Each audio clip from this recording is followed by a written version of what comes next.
Hello, everyone. Good morning. Good morning. Starting to fill out. Yeah. Let's just give a couple of minutes for all the attendees to join. If you can hear this or if you can see the presentation, just give me a thumbs up. I understand your mic is mute, but all the participants, if you want, you can turn on your cameras and we can do Q&A or use a chat windows for communication. So we will be opening up the question answers after the session, but in the meantime, you can put your questions or queries in Q&A or chat window. And after every presentation, we will give couple of minutes for the panelists to answer your questions. Thanks, Smriti.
Good morning to all of you new attendees that have joined. We're just going to give the rest of the participants a little bit more time to join. We're going to start the presentation at 10:02.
All right, we're going to go ahead and get started. Good morning, everyone, and thank you so much for joining us here today. We are very excited to welcome you here to our webinar. This will be the first of a four-part series. We'll start out by saying whether you're here to streamline mailing operations, reduce costs, or stay ahead of the evolving USPS changes, you're in the right place here today. Today's session, we're going to explore how optimizing USPS entry points and leveraging CoPal or co-service solutions can unlock new efficiencies, and it'll help you elevate your logistics strategy for your mailings. So we do truly appreciate all of you taking the time to be here today. Before we get started, I would like to quickly introduce myself. My name is Danielle Crone, and I serve as the Vice President of our Sales and Account Management team here at Enru. I work very closely with our teams and our partners to deliver mailing solutions that drive measurable results. I am thrilled to be moderating today's session and bringing together this incredible panel of experts to help us explore how USPS entry optimization and CoPal solutions can help us transform mailing operations. So I will take a moment and introduce our panelist of three. This group brings a wealth of experience and insight to today's discussion. First off, we have Brian Smith, who's our postal affairs expert. Brian is a recognized leader in the print and mailing industry with over 27 years of experience.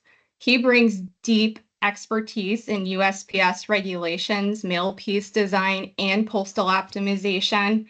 He's well known for his strategic insight. Brian has helped many organizations streamline operations while staying fully compliant with the USPS standards. He's absolutely a trusted resource for navigating those postal logistics changes and driving cost-effective solutions. Then adding another layer of expertise here on our panelist group, we have Kevin Keegstra.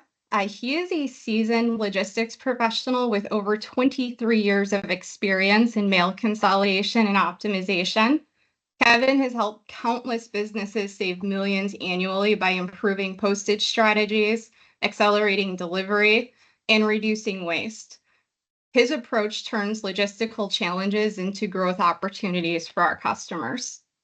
And then rounding out our panel is Rebecca Smith. She's our product manager for MailSync and CoPal. Rebecca will provide a deeper dive into the technical tools that drive entry savings.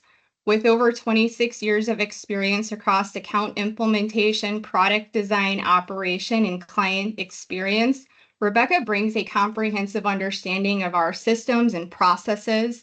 Her insights today will offer a very valuable look into the mechanics behind our service offerings.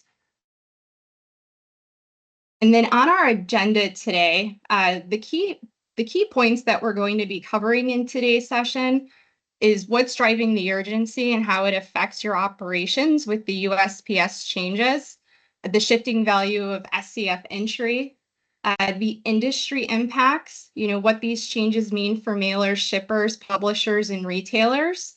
And then we're going to take a closer look at the tools and strategies that reduce costs and improve efficiency. We will leave time at the end for a live Q&A. So we'll wrap up with an open forum to answer any questions or dive deeper into any of the topics that mattered most to you. So I guess we're here. We can go ahead and dive in, kicking things off with Brian Smith.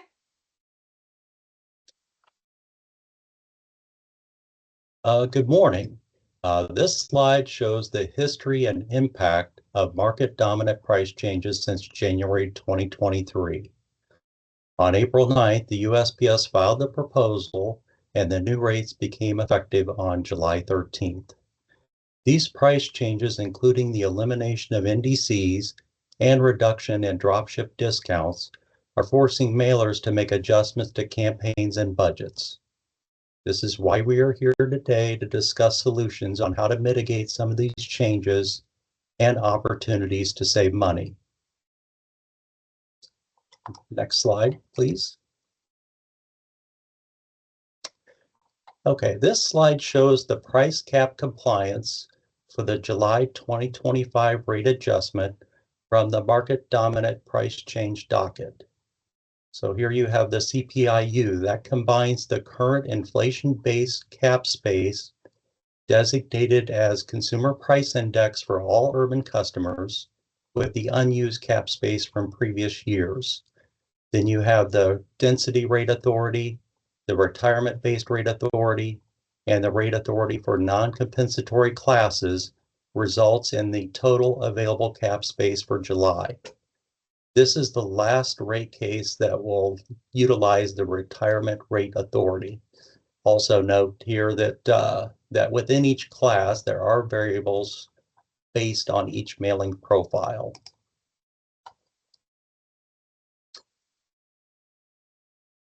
And this slide shows the percentage of change by product, rates by commercial product, and price change by shape. And just wanted to mention there are variables within products and shapes.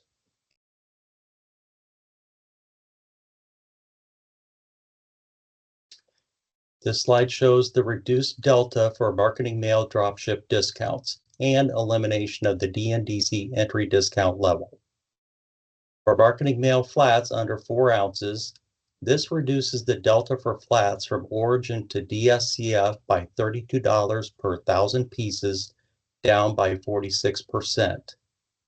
For marketing mail letters, this reduces the delta for letters from origin to DSCF by $17 per 1,000 pieces, down by 63%. So the two most realistic options now are SCF and local entry. Also, once the Postal Service issues the Q4 reports around October, mid-November, we will obtain more information on the overall entry impact due to the elimination of the NDCs.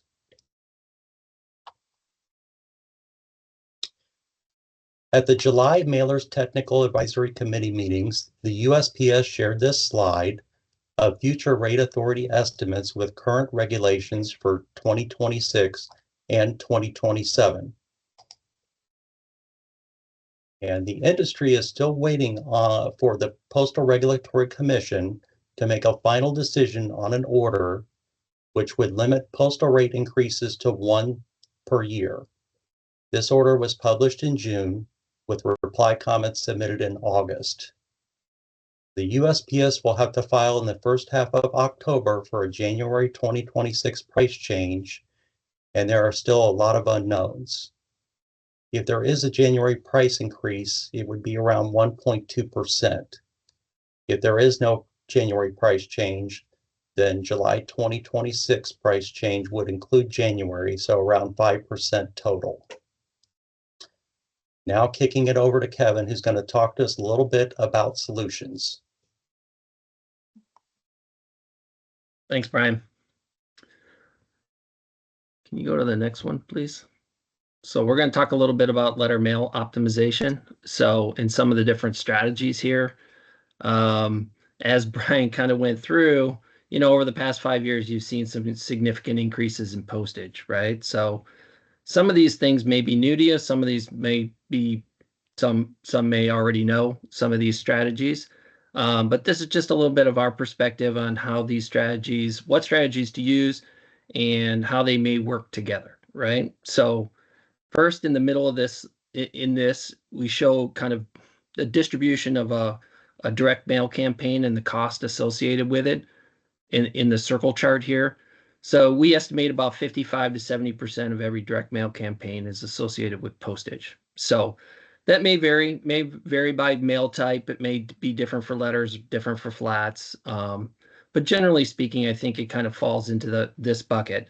And being the majority of your costs that goes into a direct mail campaign, you want to make sure you're leveraging everything you can to save money, optimize your postage, and look at different things potentially, understanding that maybe sometimes delivery may be more important than savings, or savings more important than delivery. So there are obviously always some trade-offs, right? So the two main ways over on the left-hand side, the post office offers to save money on postage are sortation or entry discounts. So you can take your mail, you can sort it further, down into the postal stream through list processing means and commingle means, or you can deliver it further into the post office. So hopefully to the SCF, and in some instances for some flat mail, there is the option, if you're enhanced carrier route, there is options to deliver to the DDU. So you gain those discounts through list processing, dropship, CoPal, and commingle. I'll just mention here that the size of a mail campaign and it can impact this number, and who you're mailing can impact this number as well, right? So generally speaking, the larger your mailing, the better sortation you get right out of just from your mailing alone. The smaller the mailing, sometimes you'll need to leverage other services like that we're going to talk about, like CoPal or potentially even commingle. So, and then the last thing here in the lower left-hand corner, I'm going to make a note here of how we view postage optimization. Postage optimization is total delivered cost into the mail. For us, that includes postage, includes freight, and any applicable fees that you may have. So that go associated with getting to that postage number. And typically those fees are associated somewhere with CoPal or commingle, right? So next slides. I think we have Thank a you. question. Someone's Sure. hand is raised. Yeah, go ahead. Yeah, I'll just unmute. Hi, Christy. You may ask your question. You just need to unmute yourself.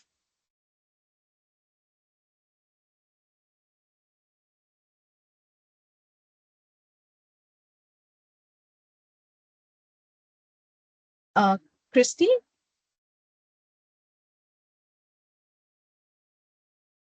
Okay. Let's just do it after some time. Okay. Yeah. If you have questions, you don't feel comfortable raising your hand and asking, please just throw them in the chat and we'll try to get to them. If we don't get to them right away, we'll get to them at the end, right? So, oh, Perfect. they can't unmute themselves. Yeah, you just raise your hand or put it on the chat, and I will disable your mute option. You want to try and disable Christy's mute option real quick? Looks like it was just. Oh, she's it was good. a mistake. Yeah, Never it mind. was a mistake. Happens to the best of us. Yeah. Okay. Okay.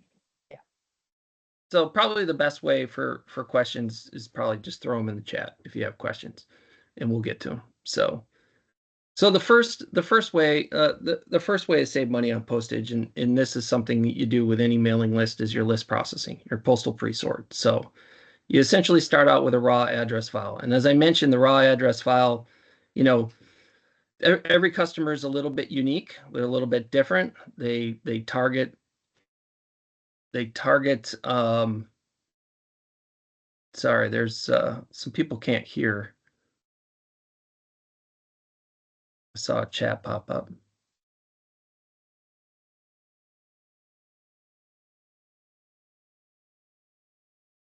I am able. Hopefully that's not the case for everybody. Yeah, I hear. think. Yeah, maybe Okay. Shelby, you can try. Okay. All right, and let's log just in. keep going. Yeah. So, all right. So anyway, you start with a raw address file. Like I was saying, it's a little unique address files for each customer. They typically target a different demographic for each one. And like I mentioned before, the amount of volume within each file will impact your postage and what you get out of the postal pre-sort when you sort the file. This is just kind of a simple illustration of starting with a raw address file in individual names, sorting them, placing them into a 5-digit AADC or mixed tray, and then placing those trays on pallets, hopefully to the SCF, but it could be a local entry pallet. So that's kind of the dilemma of what has changed in the July increase, and what we're really focusing on today is how do you get that mail to the SCF? So through list processing, there's really one way you can evaluate, and it's probably, you probably want to take it into account, some potential minimum charges, at least on the freight side, to get to the SCF, but you can lower your pallet mins in your postal pre-sort in your list processing. So this is applicable for both letters and flats. So you can, the post office allows for letter mail, it's 12 linear feet or 100 pounds, whichever comes first. For flat mail, it's 100 pounds. And you can lower that min to see if you can create those pallets on your own through your postal pre-sort. I recommend you doing this. I recommend you kind of evaluate this, probably with your logistics provider, evaluate this to see and make sure it still makes sense. The part of the other challenge to lowering the mins is that they've lowered the postal discount itself that Brian went through before. And for letter mail, it's only 1.7 cents per piece. So it's very linear. It doesn't matter if you're mailing a 1 ounce piece or a 2 ounce piece. It's just a straight same discount. But if you're mailing a 1 ounce piece versus a 2 ounce piece, and I'm the logistics provider viewing those, I'm capturing it's twice as much weight on the truck. And when we look at space on a truck and cost of transportation, we're evaluating, the amount of weight and the amount of space you're taking up on the truck. So it gets a little more tricky as you get into the higher piece weights to capture some of those discounts. But it's something you should definitely be evaluating. So, and I believe most people have adjusted to go to just about every SCF destination there is available. So, with, I guess, the exception of some offshore. So, which would include Alaska, Hawaii, and Puerto Rico. So, but those are an option too. Okay, so to maximize your postage, your dropship discounts, right? So we just talked about that with the list processing, lowering your postal mins. So this is just a simple illustration of, how the dropship process works. We pick up from a mailer. We basically are skipping across multiple postal processing centers and delivering to a destination facility. So no longer is the NDC an option. That used to be available for some of the smaller mailings. So now you try to get as much to the SCF as possible. And as I mentioned before, there is some options for DDU, but very little. And it's really limited to flat mail that qualifies for some type of enhanced carrier route. So the benefit of drop shipping, for many of you probably already know, is that just the reliability of delivery. You're not delivering off at the local post office, you're delivering to a destination. It's much simpler to target an in-home delivery, and it's pretty consistent once you deliver to that destination post office of when you should expect that mail to be in-home. Maybe go on to the next one. Thanks. So CoPal tray. So I did talk a little bit about CoPal tray, and this sort of illustrates the process. We'll talk about the process first of taking trays of mail off of a pallet and combining them on another pallet with other customers' mail. So the benefit is you get a shared pallet and it gets the tray to go to the SCF. So Rebecca's going to talk a little bit more about this process in more detail, things that qualify. So I'll just keep it sort of high level here. But this is really essentially, if you can't have mail qualify the dropship and it's going local entry, you should, and you have trays of mail that get a pretty good sortation, you should be evaluating CoPal. It's, and I'll go back to our postage optimization, equals freight plus fuel plus fee. There's usually a small fee that goes along with CoPal that increases your cost, but offset by the dropship savings that you get, right? So, and it also, you gain some efficiencies by getting that mail to the SCF again. And you get to share the space on a pallet with somebody else where you're not paying for the full cost of that pallet. So sometimes even if you have mail, maybe even qualifies to one layer of trays going to an SCF, it might still be beneficial to CoPal. And you should be evaluating those types of things, where CoPal fits in the mix of your optimization. Next slide, please. And the last way to optimize your postage is commingle. And I call these maybe just different lanes. So you have dropship, you have CoPal, and you have commingle. So dropship's always at the pallet level, CoPal is at the tray level, and commingle is at the piece level. You're optimizing at the piece. So you're basically taking, this is an illustration again of the commingle process where you're taking trays of mail, you're dumping them out, you're sorting them with other customers' pieces of mail to create more efficient mail. So what doesn't qualify for a good discount ends up qualifying for a good discount because it participates in a cooperative service with a larger pool, right? So hopefully you're generating more 5-digit additional savings, additional discounts. You're generating those SCF pallets. You're creating those SCF discounts. So it's a great option. Something everybody should be looking at is commingling a portion of their mail, if not all of it, depending on how the qualification comes out in list processing.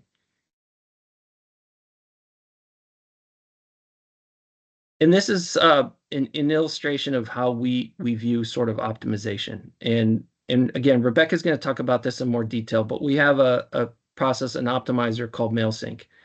And these different lanes, it helps choose the correct path for optimization based on the type of mail you get in your list processing. So you pre-sort it, you evaluate what you have, and then you run it through the optimizer, and the optimizer sends it down the dropship lane, the CoPal lane, or the commingle lane. And the simplest way I can explain this is, and this isn't probably true for everybody, but based on your costs that you have in place, your 5-digit mail that qualifies directly to an SCF would likely go down the dropship lane. CoPal would pick up the 5-digit mail that doesn't qualify to an SCF, goes local entry.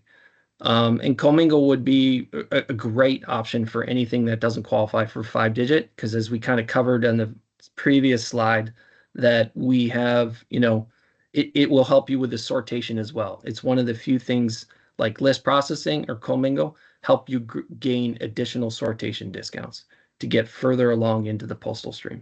So. And I'm going to hand it over here to Rebecca. She's going to go into more detail on MailSync, our optimizer, and some CoPal. All right, thank you. There is a question out there. I think it was Karen. Yeah. Who wanted? We can take a pause, and if we want some answers, just put them in the chat.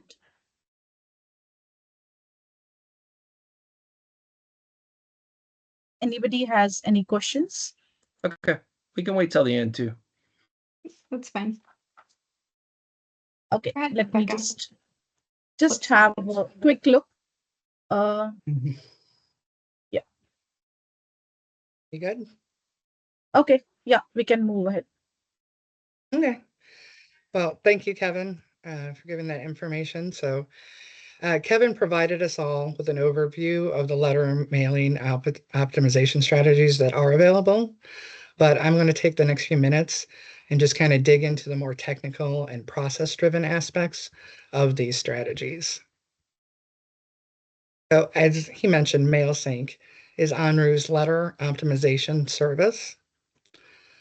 Through this service offering, we have the ability to sequence the tray and pallet production to align with manufacturing and cooperative mailing schedules, all while ensuring compliance with the USPS 5-digit SCF service standards while minimizing processing costs. And we do have a little bit of a snippet at the bottom here that kind of shows you some of the screens for MailSync, but it's a nice, simple flow that takes you through step by step and no more than 11 steps from start to finish, which is great. So for CoPal, we do have some input requirements. CoPal is one of the strategies that Kevin mentioned, but it can be utilized by itself, but it also supports the MailSync service offering. So the input requirements defined are based on the USPS requirements for CoPal, as well as Enru's process requirements. Per the USPS, mailers must be active participants in the Seamless Acceptance Program in order to participate in CoPal. Tray labels must follow the USPS labeling standards and contain 24 digits.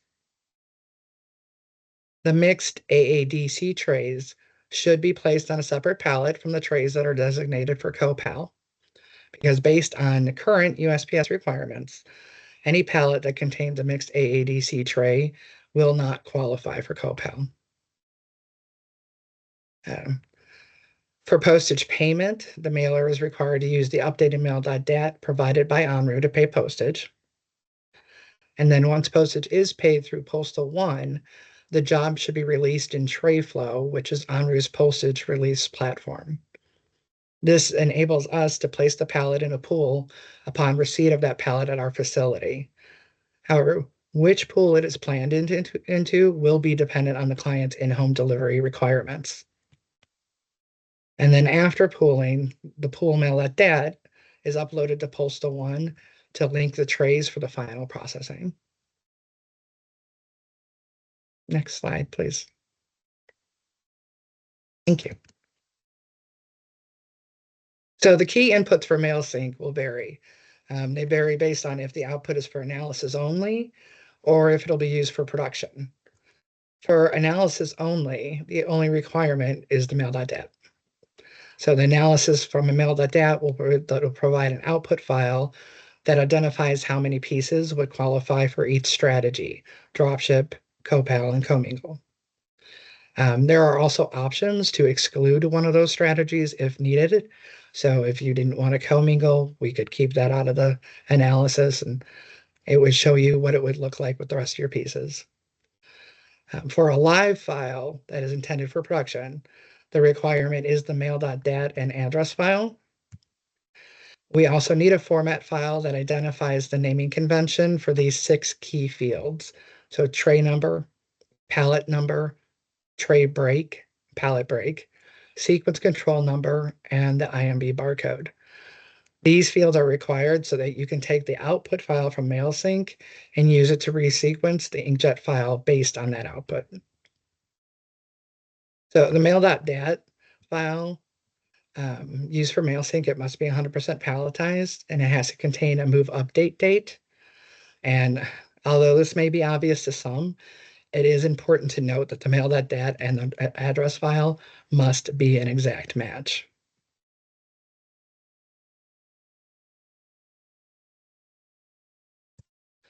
So after processing through MailSync, there's a few key outputs returned. It's important to note that all proprietary information, such as the address files, are transmitted via SFTP. The new tray numbers and pallet numbers and tray and pallet breaks are auto-populated into the fields that we designated during the setup. So those 6 key fields we identified on the address. The address file is returned in the original format. We do separate the commingle from the dropshipping CoPal, so that way we return to you 2 address files and 2 mail.dats.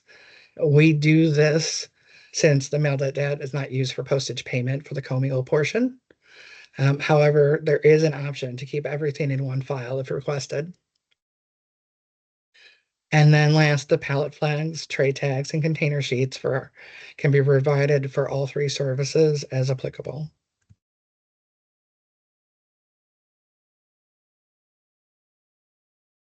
So MailSync offers some distinct advantages that help you offset rising postage costs with a 3-fold value. The first one is postage. Mail qualifies for 5-digit postage benefits, optimizing freight and processing costs through the strategic use of dropship, CoPal, and commingle to achieve the lowest SCF rates. The second is production. So optimizing production order files that streamline shipping, reduce handling complexity with fewer pallets and or fewer trays, minimizing low volume pallets, and then maximizing your floor space utilization. And the third one is logistics.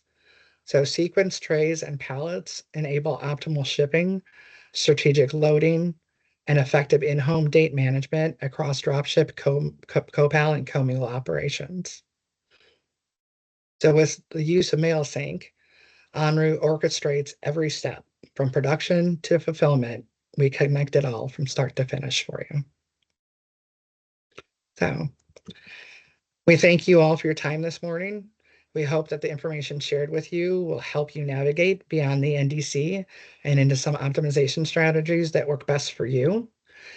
We have a few minutes left, and or a little bit more than a few minutes, it looks like, and we'd like to open it up for any and all questions. So please feel free to add your questions in the chat or raise your hand, and we will do everything we can to answer them for you. So thank you again for your time. Thank you, Rebecca, and thank you, everyone. So the panelists, I have a couple of questions which I have received over email. Plus, we could see a lot of questions coming into the question answers. Do you want me to read those to you? Yeah, can I just, before you get into the questions, I just want to make one comment that I wrote myself a note and I forgot to mention this while I was going through some of my slides. So, and I know we're heavily focused on tray mail, and I just want to mention about flat mail really quick, that, you know, looking at your pallet mins through list processing is a good way to handle that. I know I mentioned pallet mins, but I would work with your production facility as well. Going to a much lower pallet, you need to evaluate to make sure that that's possible. And making sure that that's something that they can manage too. It does sometimes create a lot more pallets that need to be shipped and tracked and managed, and there are things that kind of come along with just lowering your pallet min. So, but for flat mail, there's also options in the CoMail realm. So lowering your pallet mins in the CoMail realm. I know CoPal is specifically geared towards tray mail, but I just wanted to mention the flat mail as well. So sorry, I forgot that makes part. sense. Thank you so much. So one question was, how can you handle offshore trays? Yeah, I mean the offshore trays can be, we can handle offshore trays. There's a couple of different ways. I mean, you can drop them locally, right? I would say most mailers that I'm familiar with drop those trays locally. There are a few, depending on how many trays. You can basically bundle up the tray, put a priority mail label on it, and let the USPS handle it. As essentially priority mail dropship. They'll basically act as your logistics provider to dropship those trays if you only have a few of them. If you have a customer that has a full pallet of them and would like them dropshipped, there are options.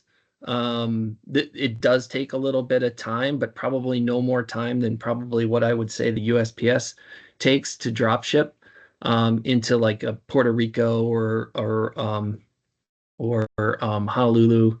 There are some options on some regular, let's call it steamship lines that go in there. I think Hawaii, we have one that serves us 2-3 times a week, goes into Hawaii, but it does take a little bit of time to get there, so you do kind of need to plan ahead. So I would look at your options and what the customer really wants. Go local, priority mail dropship, or we can facilitate some drop shipping for you as well. So Awesome. One more Hey, question. What is Could I the add, Rudy, could I Sorry, add go something ahead. real quick Yeah. to what Kevin was saying? I think the other thing to keep in mind with when handling the offshore trays, and if you are looking to drop ship or use a logistics provider, to keep in mind the freight costs, I think you'd want to run some analysis because there's a cost component to transporting those pallets, via boat to those offshore points. So that's just something to keep in mind. Maybe request the analysis before you make a decision on how you're going to route that product, because you might find out that the freight cost will outweigh the savings benefit of the postage. But if your customer is more concerned about hitting an in-home, drop shipping to the offshore could definitely help achieve the in-home. Thanks, yeah, Rudy. that's a great point, Danielle. Sorry, that's it. Almost never. There's never a cost save, almost never, to go to offshore. So One more question. What is the relative cost of CoPal versus Commingle? And are they cost per thousand by weight or etc.? Well, so to be clear, we don't technically commingle mail, so we have CoPal. But generally speaking, there are cost per thousand or cost per piece rated. So our CoPal pricing is a cost per piece, and it's tiered based on piece weight.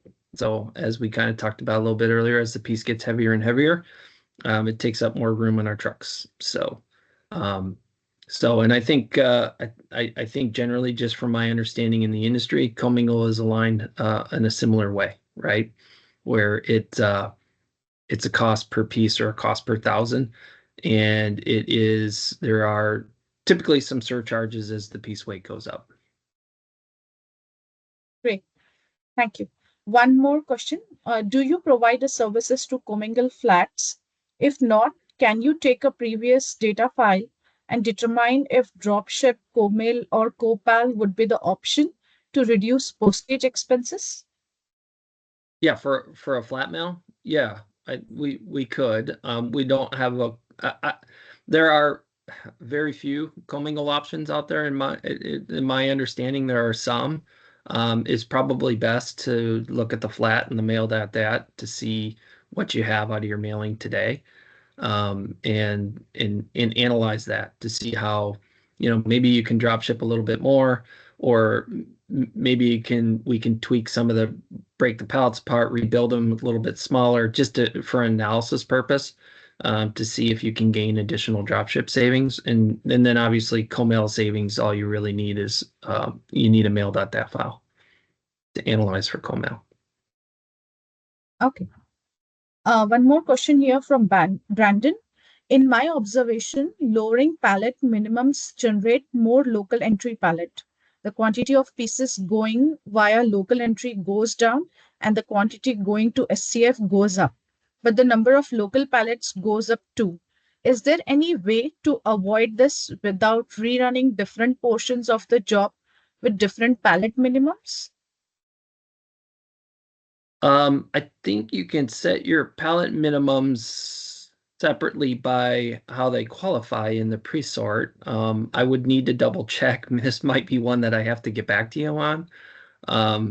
Brian, would you know, or Rebecca, do you know, within the pre-sort if they can avoid that? And I don't know that we've necessarily seen that. We've lowered pallet minimums and it still builds larger local entry pallets in our configuration. So Okay, so Brandon, maybe we'll get back to you, or if you want to have any further question, do let me know. I can yes, unmute send you. me the information for Brandon, and I can follow up with him and maybe get a more detailed answer on that one. So Sure. unless anybody else knows off the top of their head. So yeah. Okay. One more question from Mike. What is the future outlook freight cost looks forward to 2026 as our client budget plan? And are you seeing slower USPS delivery since the removal of the NDC network and the volume being pushed to the SCFC is less? I think so that's two different questions, right? So freight costs and the future of freight costs. I think we've seen I think they're predicting some slight increases in freight costs, but it's been pretty stable for quite some time. So I don't know that would be a tremendous increase in freight costs through 2026. But then the second part of the question was, what was it again? It was about, Are you seeing slower USPS delivery since no, the removal we are of not. NDC? Oh, it depends on the mail type. If it's letter mail, no, generally speaking, no. I would say we've not seen slower service. We've actually seen a recent uptick in speed over the past 45 days, where we've actually even adjusted some of our targeted delivery times to account for that speed. Specifically in the letter mail realm, we've seen things going through the USPS pretty quickly. Mhm. One question from Elena here. What is the average turn time from pickup of the mail to SCF delivery? Oh, depends on where you're going. It, it really depends on where you're mailing and going to, right? So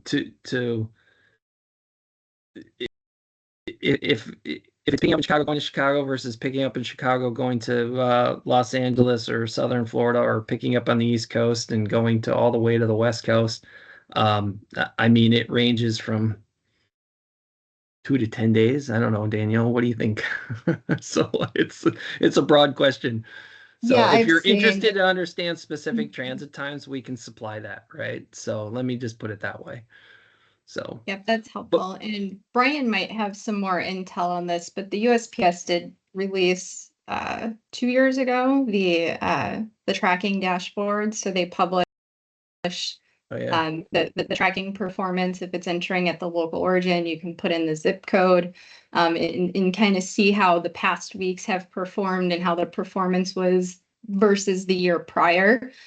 So there is some there are some new tools out there that are available. You know, the USPS is publishing their performance. Okay. One more question here was, can you tell us little about where the USPS is with regards to making dropship discount zone instead of flat rate per price? This one's you, Brian. Oh, yeah. Yeah, the PRC has ordered additional proceedings for the USPS proposals around implementing zone-based pricing for origin-entered marketing mail and periodicals. The PRC order, it means that the USPS will most likely not be able to implement zone-based price changes in January, and that the PRC is still in the process of reviewing those proposals. One thing that could occur, though, is the Postal Service could file in October for January changes using two set of prices. So you would have a zone-based and a non-zone-based prices that would be filed in the hopes that the PRC decision would come out in time to favor the Postal Service's proposal. So if the PRC ends up approving the Postal Service's proposal for zoning later, the USPS could implement this change in July of 2026. That's kind of where we're at right now. More to come. Okay, that's a very insightful answer. So, one observation has been mentioned here by Debbie. Most pre-sort software allows you to adjust pallet minimum separately for each level of pallet. You want to lower only SCF pallet mins to 12 tray feet or 100 lbs, but all other pallets level, including the MXD origin, should stay at default. Do you want to comment on it, or No, I it's mean, just for everyone's reading purpose? Deb would have been my resource to go to answer that question. So she just answered it. So that's perfect. Thanks, Thank you, Deb. Deb. Thank you, Debbie. Appreciate it. Thank you. So I think just let me scroll and check if any questions are left. So after this presentation, we will be sharing this presentation and the meeting recording with all of you. So yeah, I've got a couple of questions on that. So yeah. And yeah, one last question. Is there a pool schedule for these solution, and how would it impact my in-home window? For CoPal, there is a schedule. I think it's a minimum of 3 times a week, Rebecca. Is that it right now? So we're at Correct. 3 times a week, and could increase to potentially more. You can manage, one way to think about CoPal is if you don't use CoPal, it's probably going local entry. So if it takes an additional day to process the mail, you're probably going to gain it in postal delivery time on the back end, right? The other way to think about it is we can manage to an in-home through CoPal Tray by placing certain volume in certain pools and splitting it out. So it targets basically our standard transit time to align with when it needs to deliver to get the same in-home effect maybe that you're used to. So did I miss anything there, Rebecca? No, but the same applies to commingle as well. So Yeah. we can manage to a shorter in-home window compared to your standard transit 10-day window potentially. So, and it's done the same way, targeting, your furthest points in your first drop and then the second drop going a little bit closer until you finalize. And yes, I mean, there is processing time, but you're building the mail to be more efficient down the line. So, I mean, a lot of that efficiency offsets the processing time. Like you're taking something that's in a very efficient mixed AADC tray and you're putting it into a 5-digit tray, or you're taking something that's on a local entry pallet and you're putting it on an SCF pallet. So just my opinion. You can disagree.